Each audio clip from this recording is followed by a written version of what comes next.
बिस्मिल्लाहिर्रहमानिर्रहीम अस्सलामु अलैकुम वरहमतुल्लाह।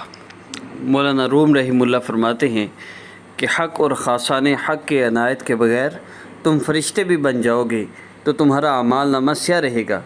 इसलिए फ़रमाते हैं कि मौलवी हरगिज़ न शुद मौलाए रूम ता ग़ुलाम शम्स तब्रेज़ी न शुद। मशहूर वाक़या है, एक दफ़ा बैठे बच्चों को पढ़ा रहे थे, वज़ू के लिए तालाब भी करीब था। उस वक्त शम्स तब्रेज़ रहीमुल्लाह आए।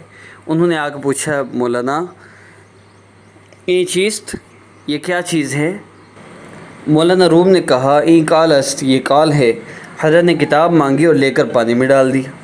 इस ज़माने में फ़ोटो कापियाँ तो होती नहीं थीं, महफूज नुस्खे होते थे जो कलम और स्याही से लिखे जाते थे। किताब को पानी से बचाना बड़ा ज़रूरी होता था। मौलाना रूम बहुत घबराए, किताब ही गई। जब उन्हें घबराए हुए देखा तो हाथ डालकर शम्स तब्रेज़ रहीमुल्लाह ने किताब निकाली। उसको जो हाथ से झाड़ा तो उसमें धूल निकलने लगी। मौलाना रूम रहीमुल्लाह हैरान हुए, कहा, ये चीज़, ये क्या है?